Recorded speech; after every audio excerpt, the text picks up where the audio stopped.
Ram Jai Ram Jai Jai Ram Om Shri Ram Jai Ram Jai Jai Ram Om Shri Ram Jai Ram Jai Jai Ram Om Shri Ram Jai Ram Jai Jai Ram Om Shri Ram Jai Ram Jai Jai Ram Om Shri Ram Jai Ram Jai Jai Ram Om Shri Ram Jai Ram Jai Jai Ram Om Shri Ram Jai Ram Jai Ram Jai Ram Jai Jai Ram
Shri Ram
Please sit down.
Jai Ram, Jai Jai Ram,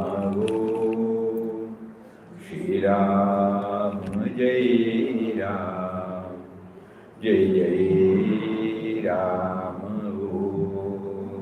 Shri Ram,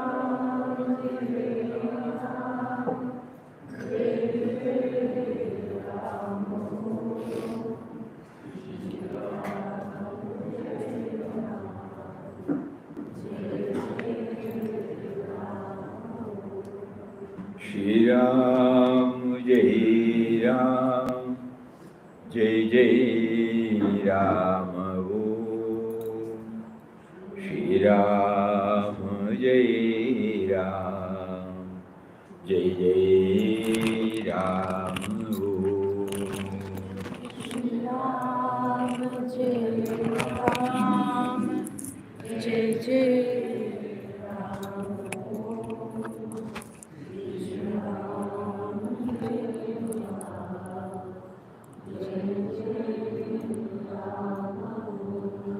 Shri Ram, Jai Ram, Jai Jai Ram,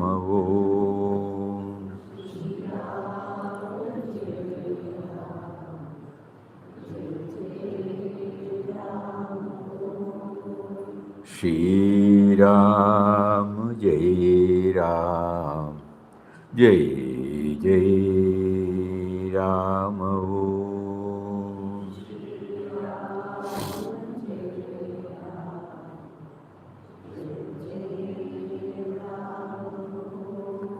Shri Ram, Jai Ram, Jai Jai Ram,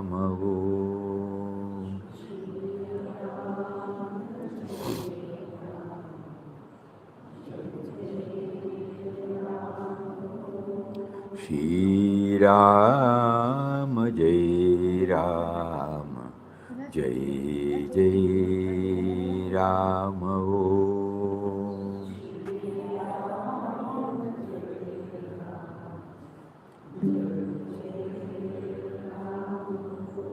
Shri Ram, Jai Ram, Jai Jai Ram,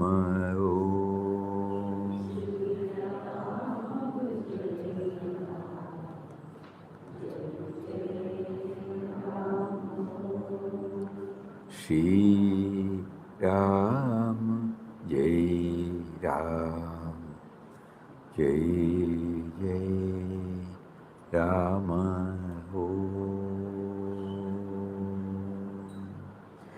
Hari Om to everybody.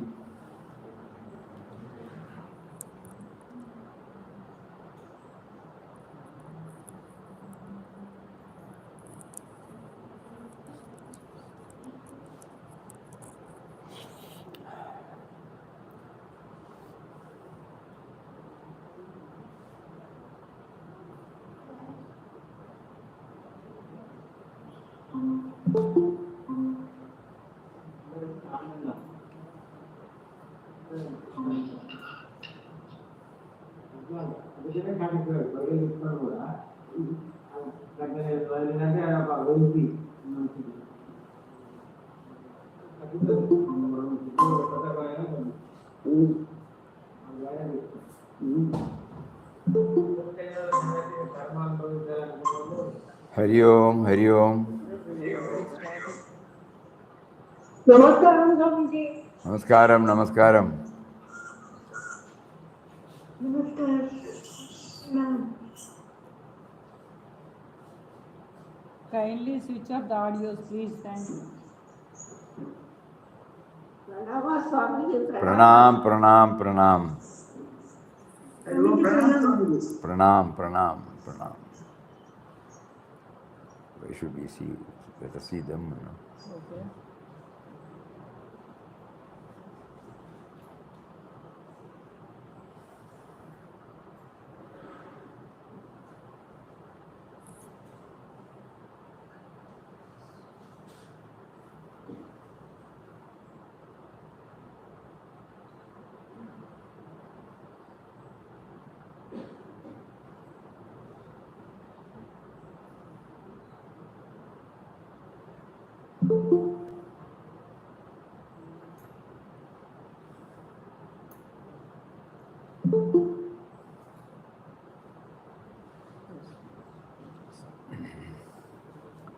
Where are we now?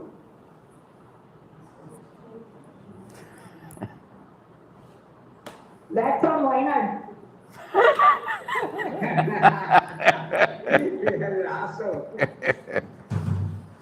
No, we are talking about 17th chapter, Swamiji. 17th chapter. Okay.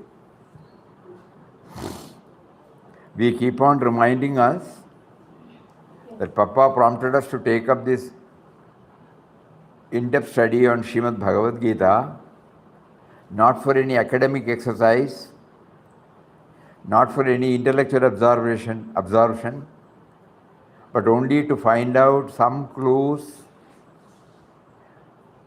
to handle everything efficiently in our daily life. This should be very, very clear to us.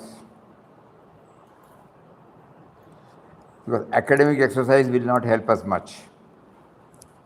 But when we relate ourselves with the theme, ourselves means our experiences with the life experiences with the theme, then we may be able to find out some clues when we handle different types of experiences in our daily life. This should be there in our mind. This is how we approach. Just like in Quest of God, we approach not to find out what Papa did, but now through that in Quest of God, how Papa wants us to enrich our life. So that the journey from stress to serenity becomes an actuality. This should be born in our mind, because we don't want to have any traditional way of approach of learning. Bhagavad Gita, Papa used to say, the Bhagavad Gita is a veritable mosaic of eternal wisdom. It has not left unsolved a single problem pertaining to the conduct of human life, both in its spiritual and physical spheres. For the highest truths of philosophy and also for the perfect light on the practical side of life, one has to go to this great work. The message of the entire Gita is to reveal the harmony and identity of the soul with God and God with nature. We will read it again. The Bhagavad Gita is a veritable mosaic of eternal wisdom. It has not left unsolved a single problem pertaining to the conduct of human life, both in its spiritual and physical spheres. For the highest truths of philosophy and also for perfect light on the practical side of life, one has to go to this great work. The message of the entire Gita is to reveal the harmony and identity of the soul with God.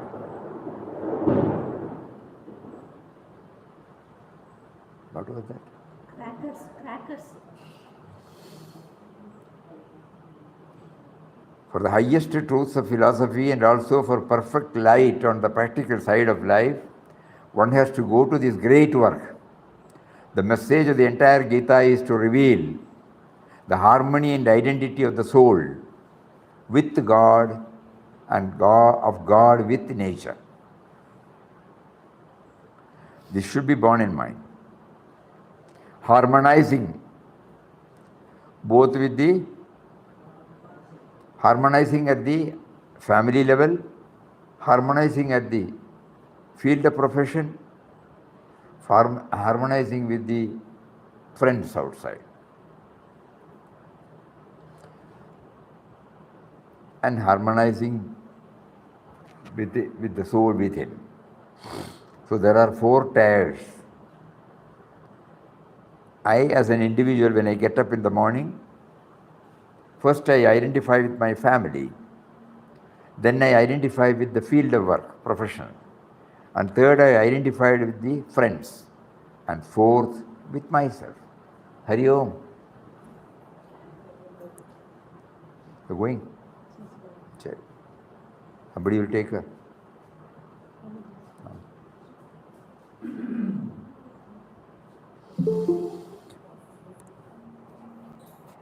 So let us assume that Gita is a mansion where there are 18 rooms.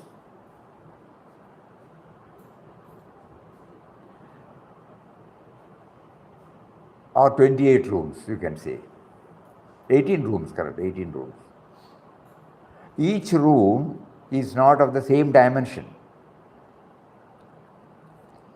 Just like our drawing room need not necessarily be like the bedroom need not necessarily be like the kitchen, like that.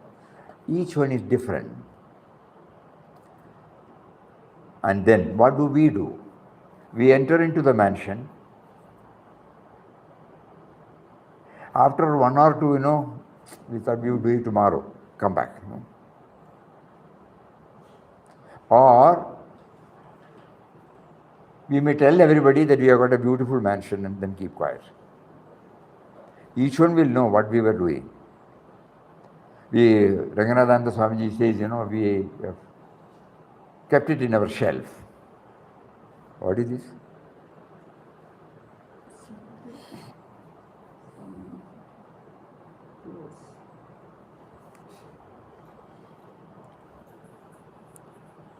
Suppose we take it that each room is a storehouse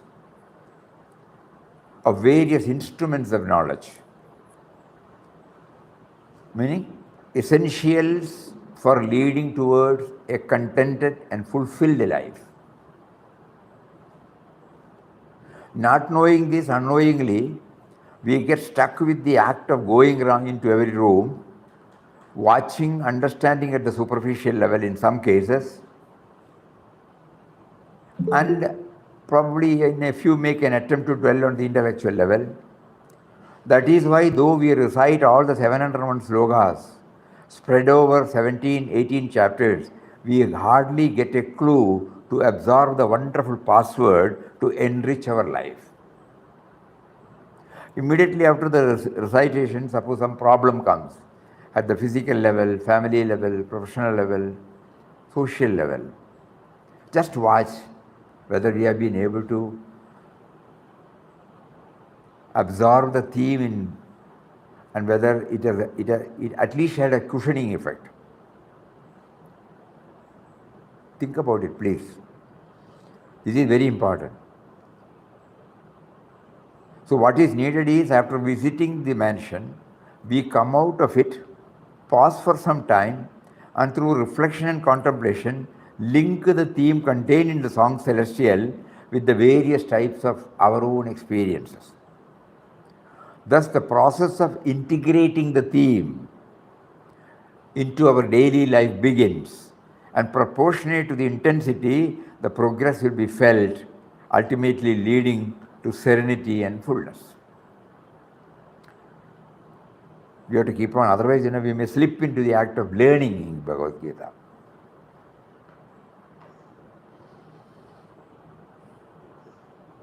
So every now and then we try to integrate it with our life. God has given us ample experience for many of us. So far we were treating it as an experience with a label: good, bad, favorable, unfavorable, positive, negative, deplorable, enriching.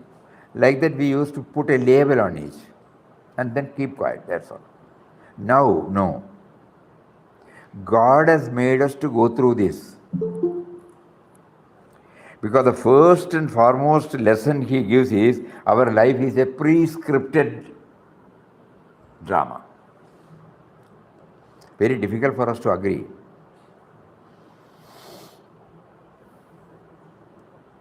But if we theoretically start proceeding with this, because Papa says everything is happening only by his will, and whatever is happening only for our ultimate good. And in one of the quotations he says, behold divinity in every aspect of this world leela. Verily it is he at play in all beings and creatures. So it means whatever we see now, it's a pre-scripted drama. The role given to us. We have forgotten. We find the role given to us is the absolute one, not relative one.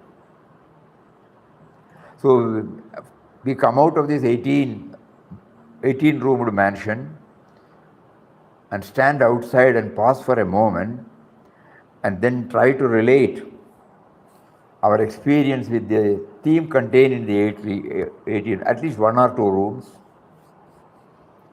And when we find that it is wonderful matching, then we again go to the mansion again.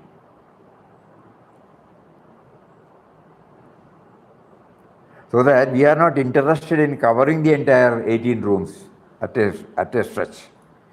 But every now and then we pause, we come out, link it with our experience, trying to understand the theme through our own life experience.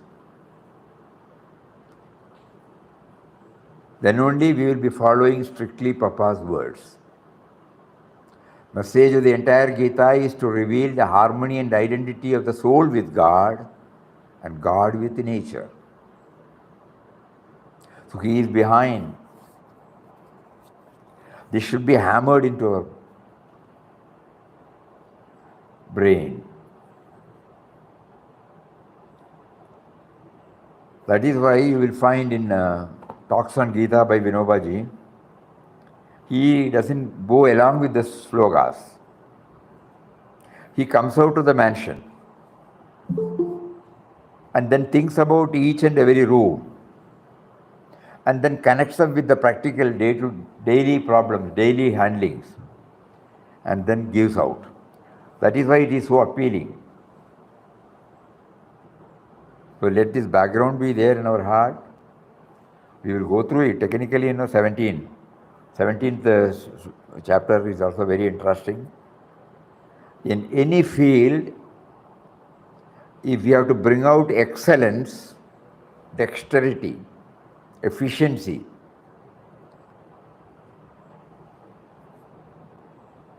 the most important essential factor is shraddha. Attentively doing everything. Knowingly doing everything. When we read, when we hear, that means one-pointedness should be there. One-pointedness not for the sake of discipline, one-pointedness because of love toward that subject.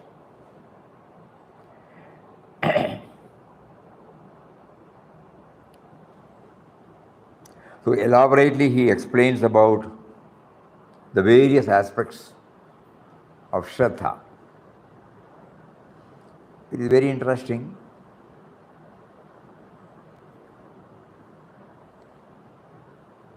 Certain things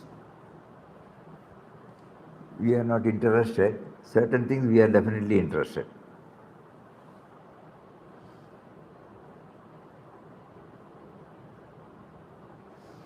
for the sake of people who are hearing it for the first time, we will just have a quick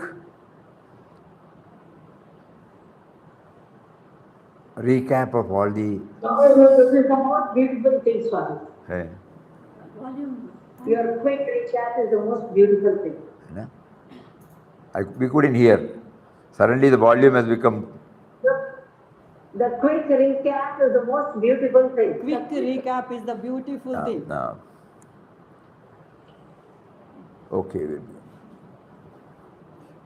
So we start this Gita with Papa's quotation. We are trying to understand Papa's quotation. It was a word, innocent word. What is that word? Innocent letters, A to Z, innocent letters. But one when joins together, it gives a meaning, evokes different emotions in our heart. BEHOLD, innocent letters. Behold. DIVINITY, divinity, By themselves they are innocent. But when they join together, what does it touch and kindle in us? Think about this itself is a good lesson. We did not none of us have created this language. And in order to make it universal, God not only gave the language, different languages in the world, prompted somebody to bring it out, and also, the conjugation of verb, dictum, the passive voice, active voice, exclamatory, adverb, number of things. So we have to go back to that. You gave us a wonderful language. To understand you, you have put it through Mahatma's words. And what did you say? Behold divinity in every aspect of this world, leela. Normally we label, as you said. But here we have been asked to see the so-called negative, so-called positive, so-called favorable, so-called not favorable. Everywhere. Behold divinity in every aspect of this world, leela. Why? Verily it is He at play in all beings and creatures. When we handle everything from the me to me level, that is from the individual level, anything that we handle at the individual level, all these labels will be there, tag will be there. And that tag comes out of our reaction to it. At times you are happy, we are not happy, we are neutral, we are indifferent, But at the same time now, Gita study should reveal, in quest of God, study should reveal that whatever is happening is only happening because of His will.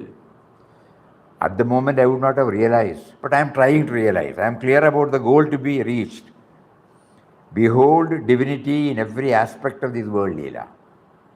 Verily it is He at play in all beings and creatures. This is how we start the Gita in-depth study.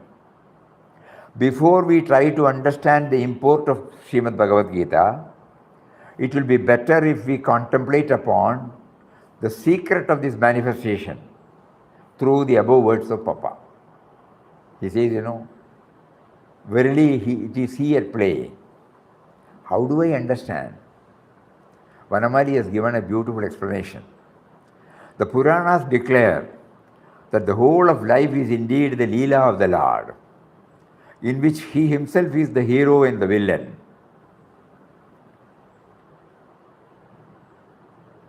The actor and the audience, the director and the producer, the song and the silence, and even the very stage on which the drama is enacted.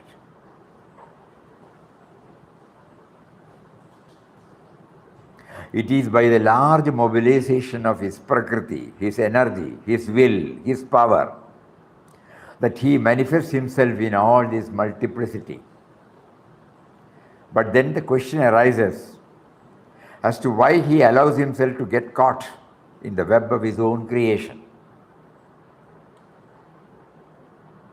He is inside all of us. He makes us unaware of it. Because he has made unaware of it, we got ourselves in the cage of our own. We have imprisoned in our own cages.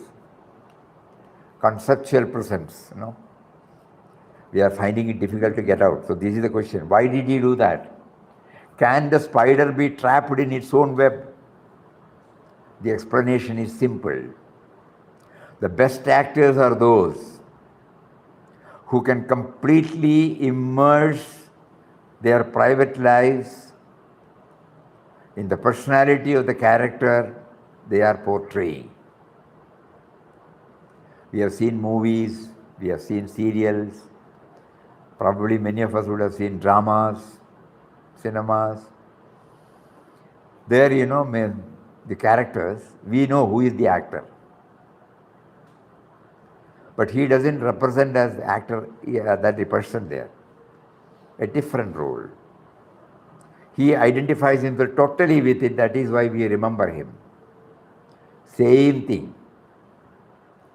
The best actors are those who can completely immerse their private lives in the personality of the character they are portraying.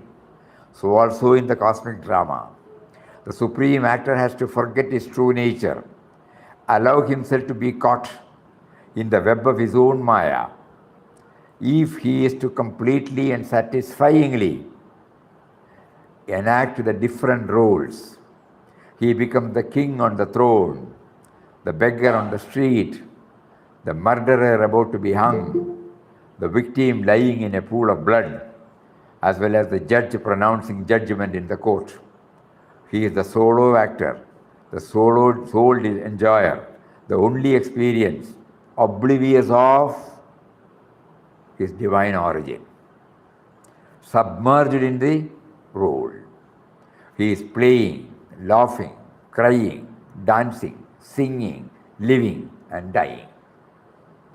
The avatara comes in order to free the jiva from this complicated web of divine origin and enable it to realize its own nature.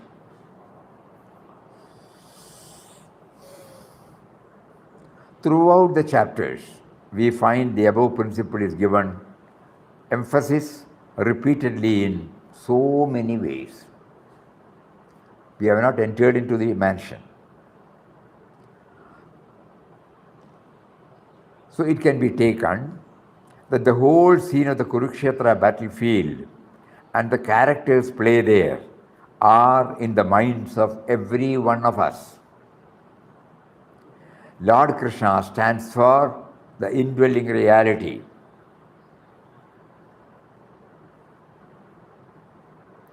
Arjuna represents the sense of individuality, the me and mine. Kauravas denote the negative and down-pulling forces.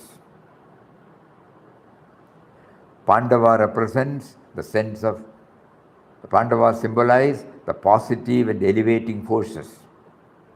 And finally, the field of Kurukshetra is the world of everyone, within and without. Why all these things? Because we wanted to learn, we wanted to understand, and later on we want to realize that behold divinity in every aspect of this world, leela. The sense of individuality, oblivious of the substratum, namely the indwelling reality, God, tries to find, what is our life? Our life is, it tries to find a sense of fullness or happiness in the outer world through family life, professional life, social life, at the same time by retaining its separate entity. This is what we are all doing. All of us are involved in various types of action for some fullness, happiness.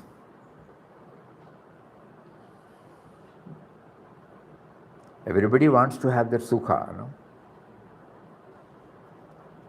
With this, with that, with this, with that, we feel we will be happy. That is the motivating force. Think about it. So sense of individuality, oblivious of the substratum. If I am aware that the bliss absolute is within me, then I will not go anywhere. But because I am not aware of it, oblivious of the substratum, the indwelling God, the sense of individuality tries to find a sense of fullness or happiness in the outer life. We are totally preoccupied. Right from the moment we get up in the morning till we retire to bed, we are fully preoccupied with these three tires, or 4 tires at best. The fourth one is neglected. Family life, professional life, social life. Because 99% of our involvement is on these 3 tires,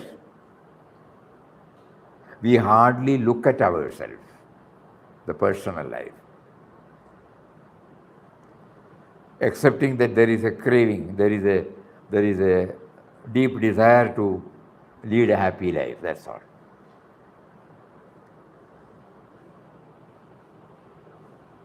Because we want to retain the sense of individuality. There lies the whole problem.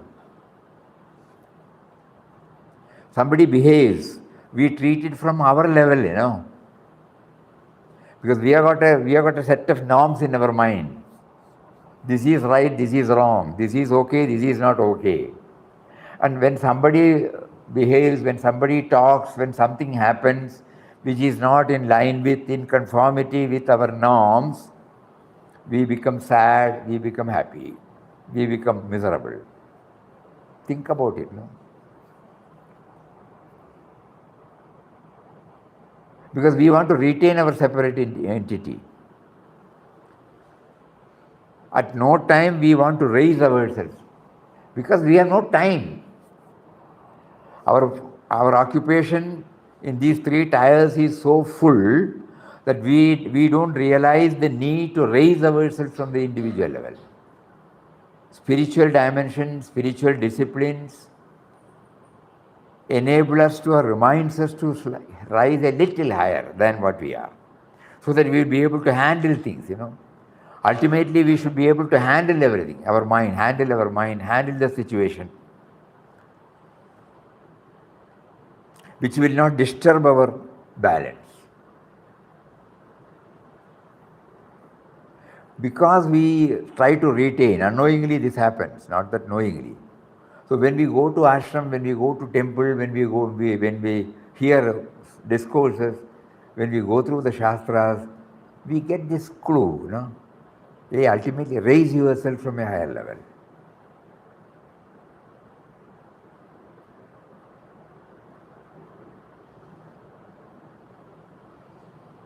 Just like the referee in a match,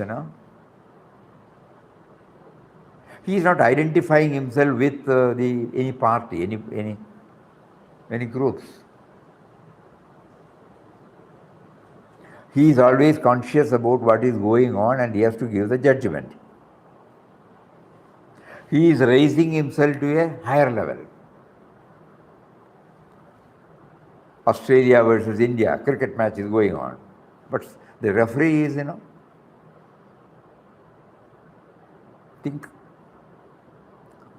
So because we want to retain our separate entity and deal with men and matters, what is the outcome?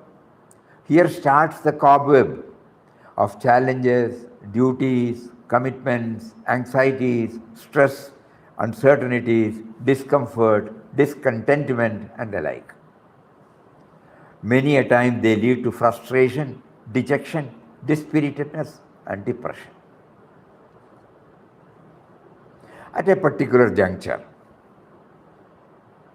he or she gets awakened to the truth that only by understanding first and realizing later that there is a superpower named as the indwelling reality, God, who is behind all creatures and situations, we should know that we are only playing the part allotted to us by Him, in this world leela, and nothing is really initiated by us.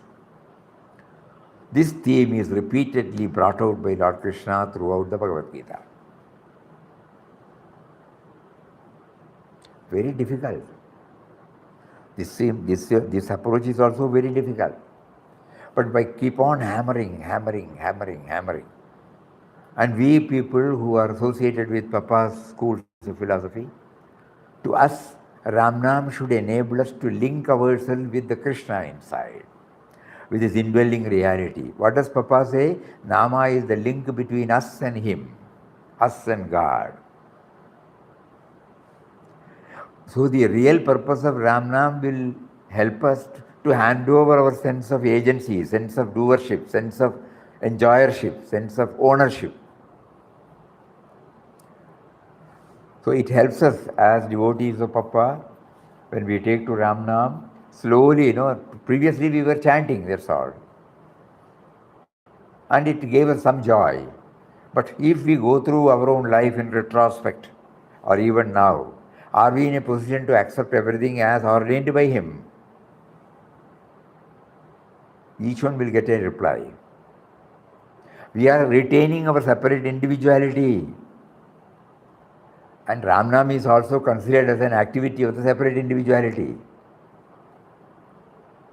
That is why with decades of chanting we couldn't, whereas in Papa Mataji's case they could do it in 2 years' time. Because they were very clear, the purpose of chanting is to hand over the assumed ownership to the real owner. So this is the background. So with that background we will go through first chapter, yes, Vishada Yoga. It contains 47 slokas. The battlefield of Kurukshetra, the venue of the prescripted drama, start with the theme contained in the first chapter. The first sloka, through the words of Dhritarashtra, draws our attention to the cardinal mistake. First we have to commit the mistake only, then only it starts, So we are made to commit the cardinal mistake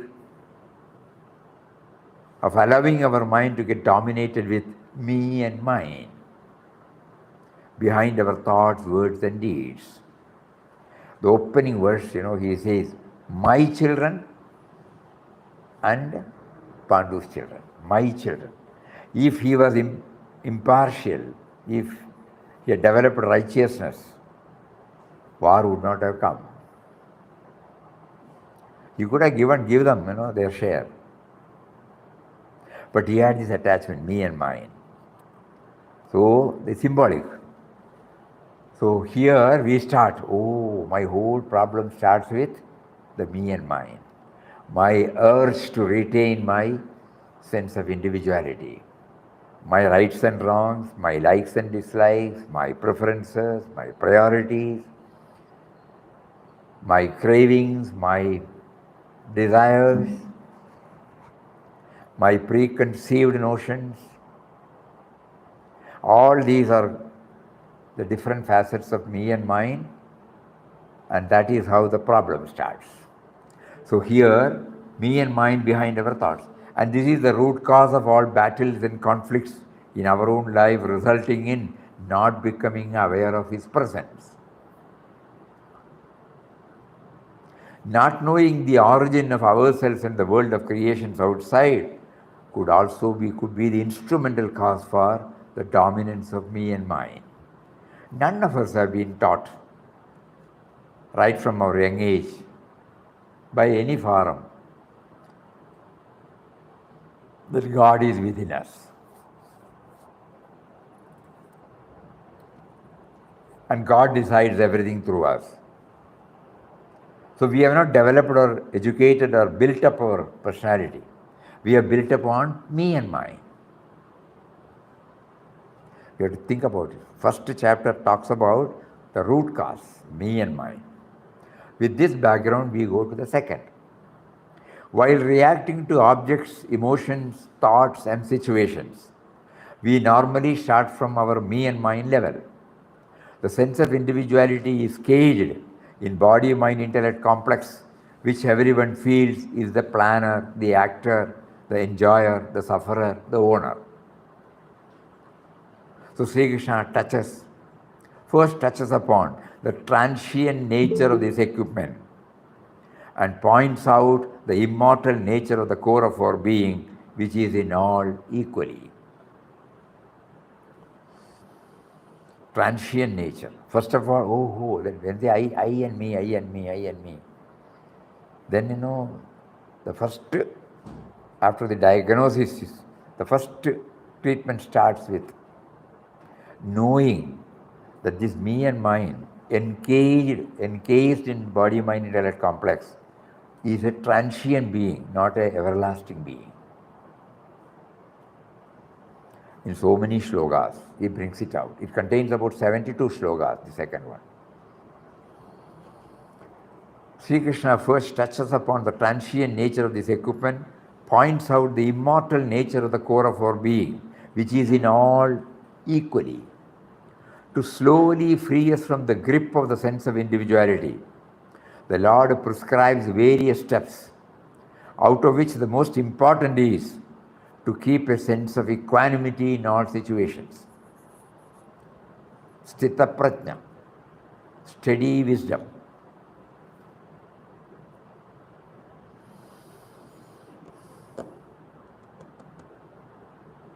Steady wisdom enables us to sift every now and then the dominating me and mine and the underlying divinity. In the absence of this equanimity, samatvam yogam uchade, he says, we slip into the me and mine hold and react at that level. But this is something a little higher. It has been beautifully brought out, and for that he also prescribed certain disciplines: withdrawal, alertness, bring efficiency in action. Do not Swamiji, act. alertness, I didn't understand. Alertness, kurmanganiva, because God has, just like when we were children, when we were taken to the mall, suppose the elders want to buy something.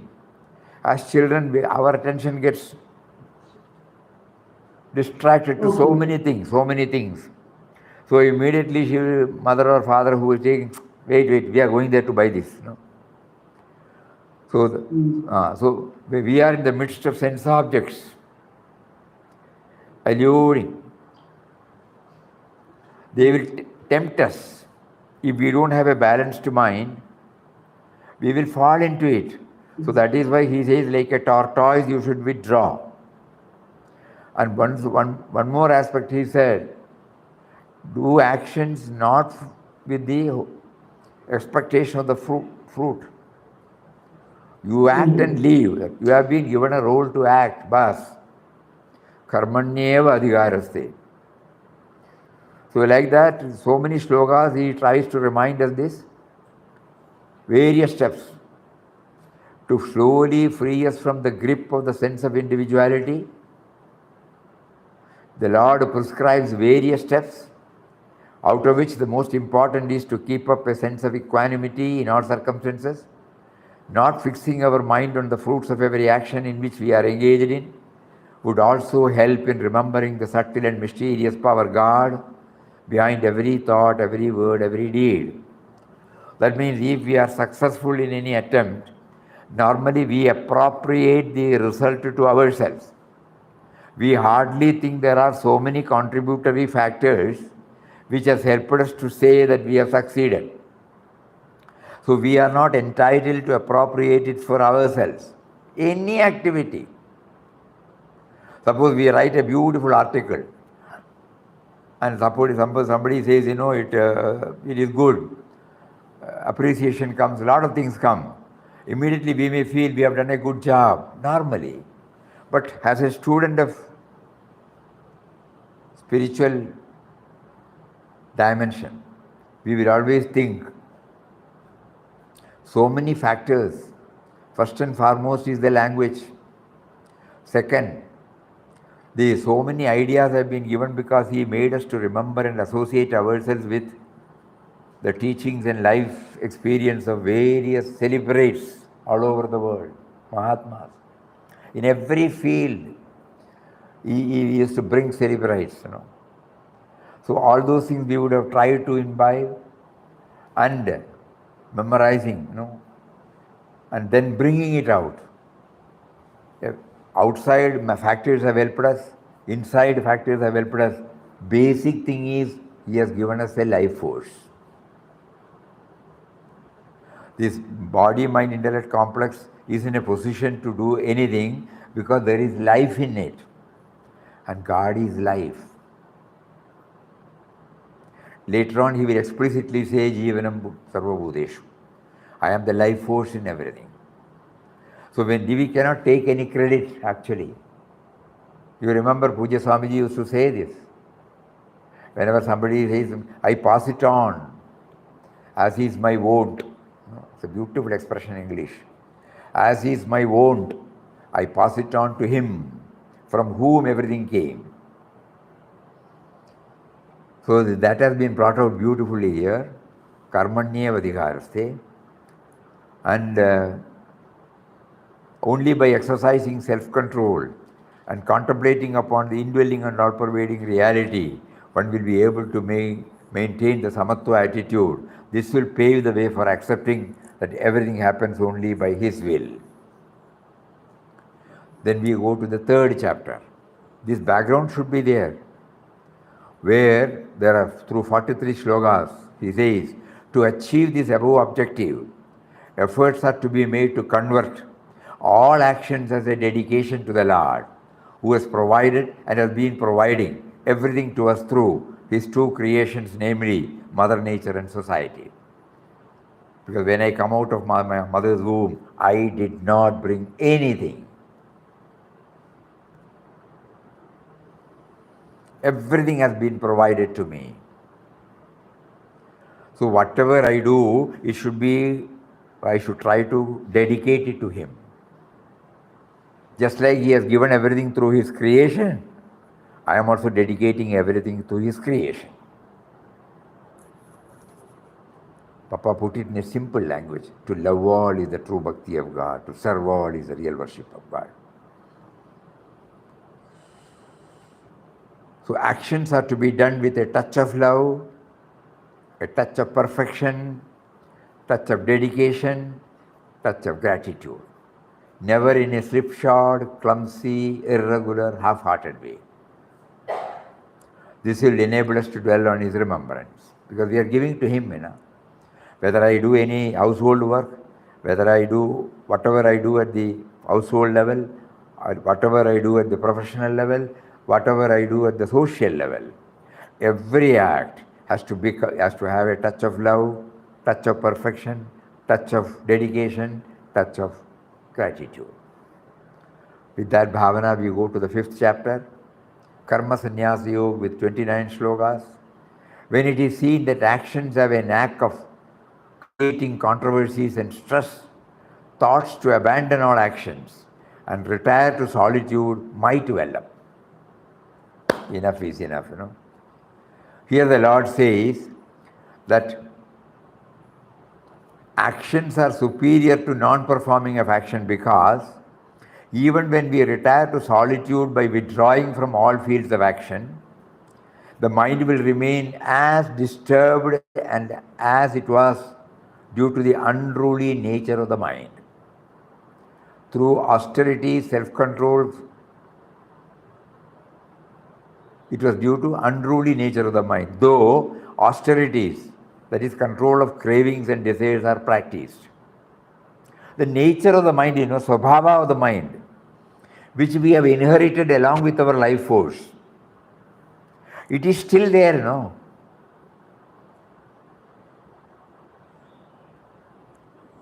The instrument with which we have to refine, it has got all these ingredients. So that is the toughest job, rare of the rarest. They get that, no doubt about it. But we should know our stock. Bhagavan Ramana could do it. Sri Anantamima could do it right from young age because they were established in this. Papa could do it, Mataji could do it. But we have been trying, we have to look at ourselves, we have been trying. Suppose we leave everything and go anywhere, will it be possible? So that is why Lord Krishna says, it is preferable always here. Therefore, instead of renouncing all action, what is suggested is to realize that actions emanating from within are carried out by both organs of action and organs of perception, propelled by previous karma in the form of gunas, brought forward from our previous birth. So we slowly try to raise or pave the way for the emergence of witness consciousness, who is within us. This will result in making us impervious of the results of all actions apparently done by us. Swabhavastu pravartate, Swamiji, Huh? is it within the Sanchita karma? Sanchita karma, yes. Na kartrutvam, na bhoktrutvam, lokasya srijati prabhu, na karma bala samyogam, swabhavastu pravartate. Because I have inherited these tendencies, so it is doing guna guneshu vartante, that is working in its own field. So that means raising ourselves from the level again. Ultimately, it is raising ourselves from them. We have identified ourselves totally with it. But now we know. The words are now coming. Hand is moving. Eyes are seeing. Ears are hearing. Suddenly we realize, are we doing anything? It goes by itself. So with that background, we go to 6th chapter, where, an attempt is made to convert the karma into akarma.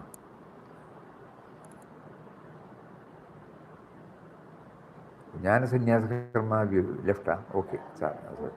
Oh, 4th we left, sorry. Even while actions are going on, one has to develop the akarma attitude as an offering to him through a natural and spontaneous process. When we involve ourselves totally in a work, we will not be even feeling that we are working. Think about it. All of us have been blessed with that. When we are preparing for exam, though mother would have brought the tiffin or coffee, we would not have been taking it, We are involved in any action. Wait, we will say.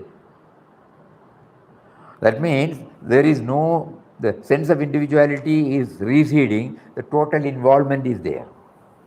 So karma from the outside angle it is an action, but inside, you don't feel like. So we are, because of our total immersing in that, total love for it. A mother does not sleep because the child is sick, but she doesn't feel the fatigue. She doesn't feel tiredness because her whole attention is on the child. Outwardly she is awake, she is trying to respond to every need of the child, but in her heart, every outsider will say, oh, you couldn't sleep at all, you strained a lot. Akarma attitude in karma. This has been brought out in 4th chapter. Then we go to 6th chapter. If we have to develop this, we have to go through certain discipline. It will not come straight. For anything and everything, even in our vyavaharik life, for studying to get good marks, 90 plus, I must be able to develop concentration, moderation, single-pointedness, evenness. So these are, if in any activity, in business, in profession, suppose you want to develop a software, anything, you just go through that, farming, agriculture. If you are a chartered accountant, if you are a lawyer, if you are a doctor, think about it. Some discipline will be there. So this is Atma Samyama Yogas, 47 slogas. So here he touches about 3 things. one-pointed concentration, leading to meditation on the indwelling reality, moderation in everything, maintaining a sense of evenness. For this, practice and dispassion are a must.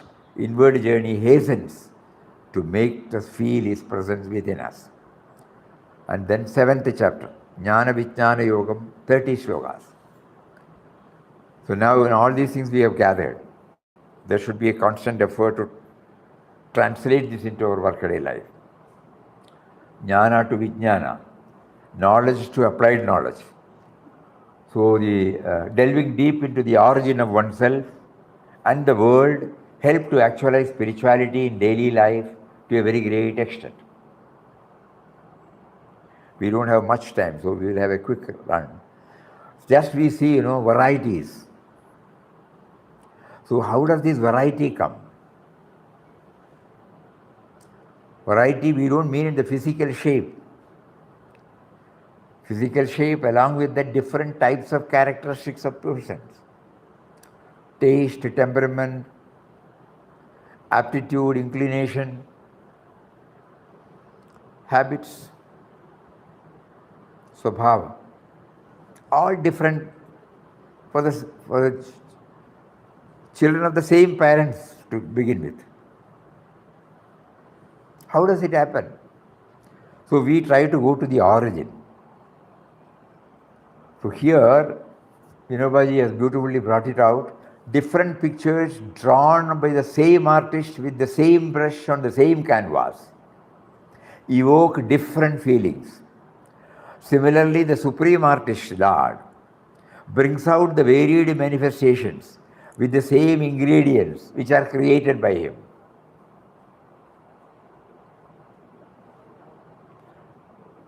With 8, he has written. Reminding us of the source of all sources, it reduces the dominance of sense of individuality. Suddenly we realize He is the Supreme Artist who has done. Previously we got stuck with the multiplicity. Why did He behave like this? Why did He talk like this? No. Suddenly we try to understand the Supreme Artist. So there could be, whenever you draw something, it is not the same. And different types of your drawings, the characters that are depicted there, evoke different types of feelings.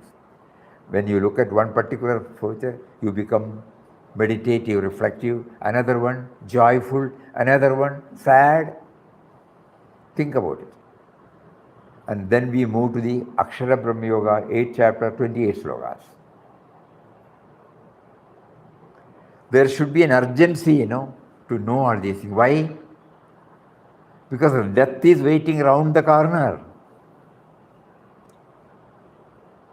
He has given us an opportunity to know Him through this human birth.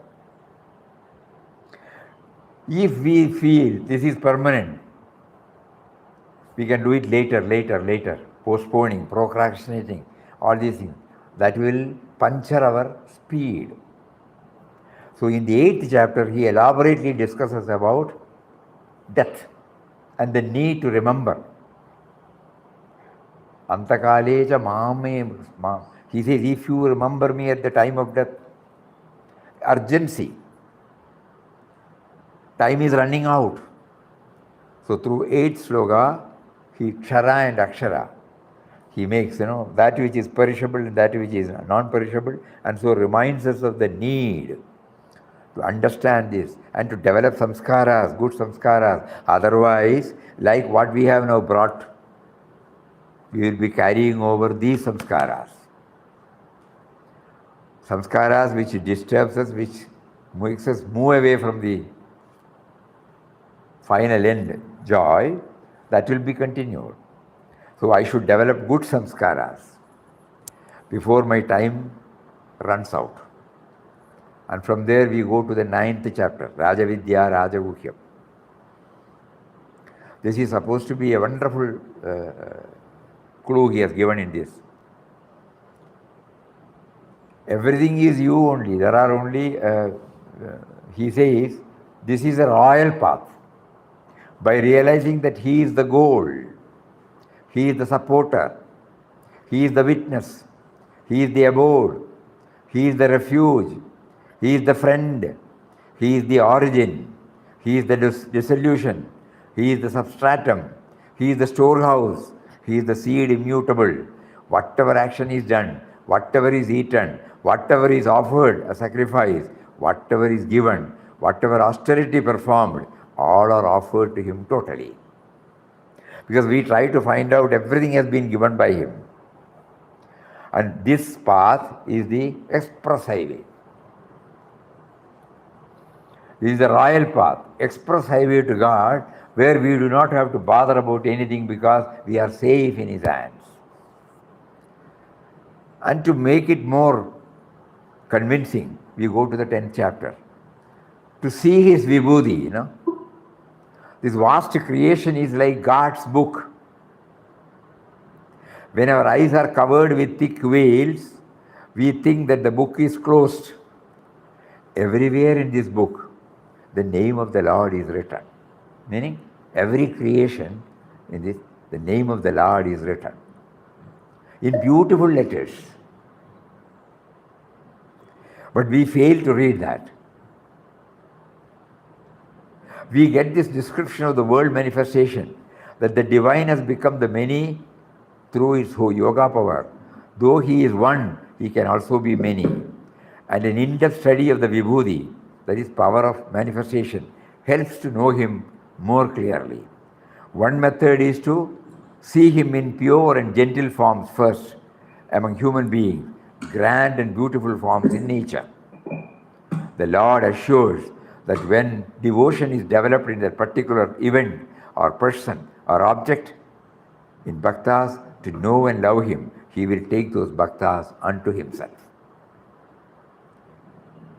Then we go to so all these things will help us to raise ourselves to higher level, which is called Vishwarupa Darshan. If I cannot understand anything from my own level, that is why here it is told, he has been given Jnana Chakshu. Because God's Vishwarupa cannot be seen with this puny intellect or eyes. Means what? To raise ourselves. We ourselves know, we can see only limited things at this level. From the terrace level, a little more. From the mountain top, little more. From the aircraft, more. So when we raise ourselves, the spectrum keeps on widening. So that is what Vishwarupa Darshan. Whenever a greater manifestation of energy, beneficial and uplifting humanity become expressive, we should know that he is present there. A portion of his own infinite nature is present. The Lord is present in different objects as different attributes, and we find joy in them and feel a kind of relationship with him. The Lord says that he who is free from enmity to all creatures, the last sentence of this chapter, who is ever engrossed in serving the world impartially without any expectation, who dedicates all his actions to him, who is full of devotion, who forgives all and is detached and full of love, becomes an instrument of him. Then we move to the 12th chapter, called the Bhakti Yoga, with 20 slokas. There is, it is wonderful, because it may be difficult for all of us to remember if the slokas are more. So this is an essential one. Just like in good old days, medicine is given through mixtures, mixing with so many things. And nowadays it is not possible, so given in the form of tablet or capsules. Similarly, he gives us in 20 slokas. Devotion is of two kinds, one to the form and to the formless. The doubt arises as to which is superior. Worship to the form with supreme shraddha and ever steadfast, as also worship to the formless by those who have subdued all the senses, even-minded everywhere, engaged in the welfare of all beings, both take to the same goal. At the same time, it is difficult for those whose minds are set on the unmanifest by the embodied. But still, we must try. Because the other one, we know from our own experience, it becomes limited. We go to the temple with all devotion. We have the darshan, we take the prasad, we come back. what is its impact while reacting to events and individuals. Even when we are standing in the queue to have the darshan of the Lord, we go there with all devotion. But then somebody's behavior is not in the form, is not in the way in which it should be. Do we not get irritated? Just think at that moment. Whereas we are trying to have the vision of God who is in everybody through a symbolic representation of that Murti. So here he gives about more than 30 qualities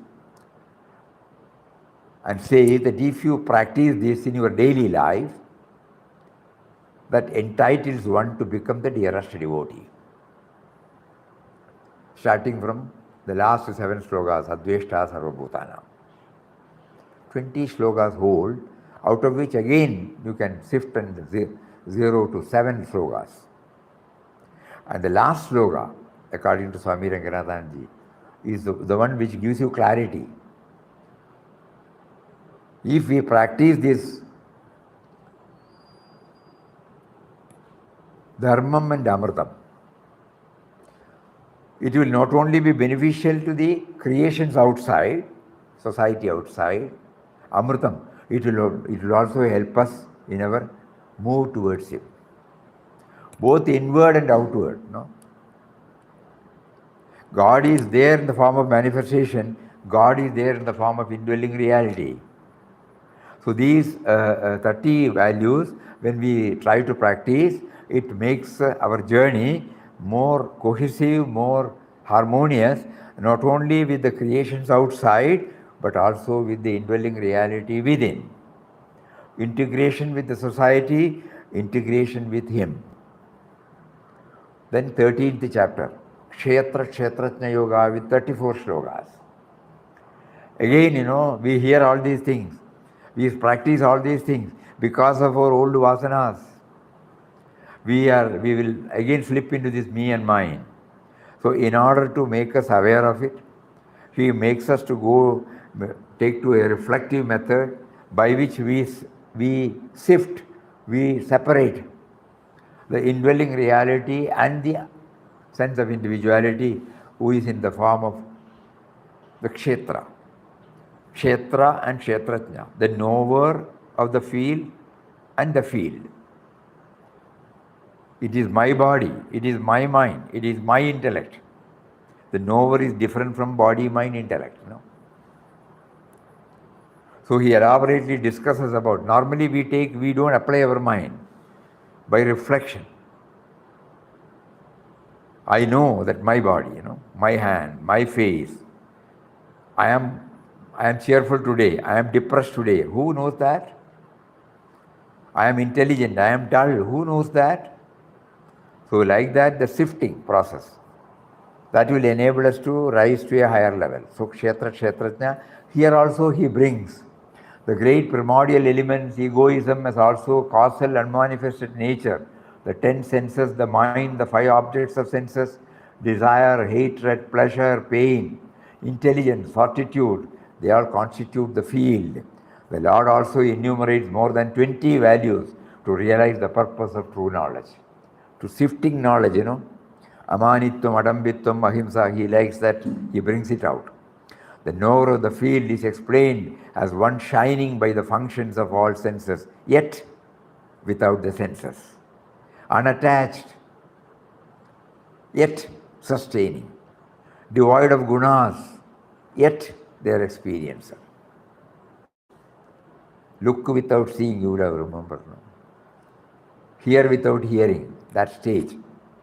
Then from there we go to the 14th chapter, Gunatraya Vibhagayo, 27 slab. Because we carry these gunas, from our previous. When we were maintaining the cash book on a ledger or accounts book, you remember every day we used to strike the balance and we say CO. So similarly, the gunas, which form the capital of my entire Svabhava, it is being brought forward in my one. So elaborately he has given. The Lord emphatically declares that all forms that appear in the world are produced by Prakriti, and that he is the seed-giving father. The three gunas, Sattva, Rajas and Tamas, bind the immutable embodied beings to the body. He also points out that Sattva is luminous, pure, harmless, at the same time binds by attachment to happiness and knowledge. Rajas stand for passion, giving rise to thirst, attachment, binding the embodied one to action. Tamas, born of ignorance, stupefying all bodies, bind by misapprehension, indolence, sleep. The embodied one, having gone beyond these, is freed from birth, death, old age, sorrow, attains to immortality. Then comes the very important 15th chapter. Again, the Lord has put it in 20 slokas, because we should remember this. They are first among the equals, second among the equals. All are equal. But still there are first among the equals and second among the equals. Like that you can say 12th chapter and 15th chapter are first among the equals, second among the equals. We can establish happy relations with him, through him, with everybody else. That is the advantage of Purushottama Yoga. And he is the Purushottama, both as manifest and unmanifest. Know him as jnana, to know him is jnana, to love him is bhakti, to serve him is karma. So we can adopt a jnana, bhakti, karma combination and become free even when we are handling the world around us. That is why it is very important, Purushottama Yoga. From there to 16, human approaches are divided into two groups. With all said and done, we have got this, the gunas have given both the Devi Sampat and Asuri Sampat, the positive and negative tendencies in us. Like snake and ladder, we would have reached at the top. One strike fails, immediately we come down. So it is always waiting, trying to pounce upon us at any time. We may be doing austerities, we may be doing Ramnam, we may be doing bhajans, everything is there. But one slight one, at that moment, suppose we fail to remember him, we slip. So beautifully he has brought out 26 values, starting with fearlessness, ending with humility. That is how the chapter begins. So he says, human approaches are divided into two categories, divine and non-divine attributes. The Lord, while explaining 26 values to portray the divine qualities, he also lists out innumerable non-divine attributes. The former one helps in moving towards him, while the latter moves away from him. And the peculiarity is that Devi Sampat is covered in 3. The other one is covered in 16 slokas. Because what all stealthily how it enters, even in the form of a dialogue between people, I have done this, I have done this, the same word he uses. And then with that we go to the 17th. So tomorrow we will take up 17th. This is the background. And in 17th he gives importance for shraddha. Anything that you do, anything that you eat, anything that you talk, shraddha should be there. Attentiveness. He keeps on explaining about this in all categories. And then finally to the 18th. So this is Gita in brief. And we are trying to relate Gita to our own work. The whole thing is put in a capsule. Capsule. You should keep on remembering now. Vishada Yoga to Sankhya Yoga, Sankhya Yoga to Karma Yoga to Jnana, Karma Yoga, Sannyas Yoga. Then the other one, Karma, Sannyas, then Atma Samyog, then Jnana Vijnana, then Akshara Brahma, then Raja Vidya, then Vibhuti, Vishwarupa, Bhakti, then Gunatraya, then Kshetrajna, Gunatraya, Purushottam, Ashwari Sampat, Devi Sampat, Ashwari Sampat. Up to that we have reached. Okay. So with the moment when we hear the chapter, at least one principle that is contained, it should come back to us. All for raising ourselves from the present level. If this is clear, From those big capsules. Samyog, that is seventh. So this is all meant for raising ourselves from our present level. That we should be very, very clear. Then only we will be moving towards his level.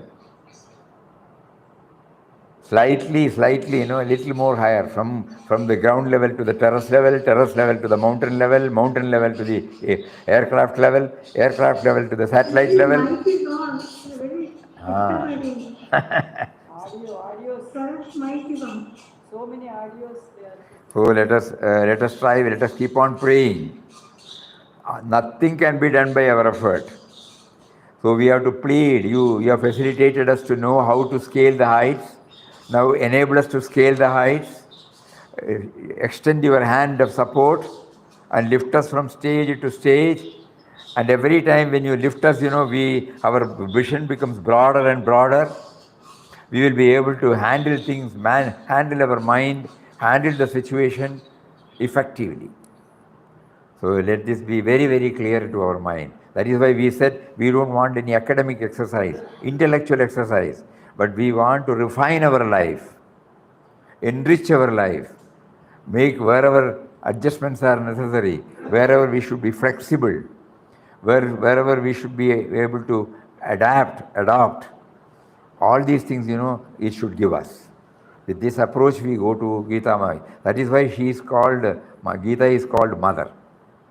Gandhiji and Vinobaji always used to address Gita as I, So because the mother, we go to the mother. Somehow please raise me to a higher level. I am still rotting here. With all my knowledge, I am still rotting. I have not been able to do it. For years together, I have been doing this and that. But along with so many other things.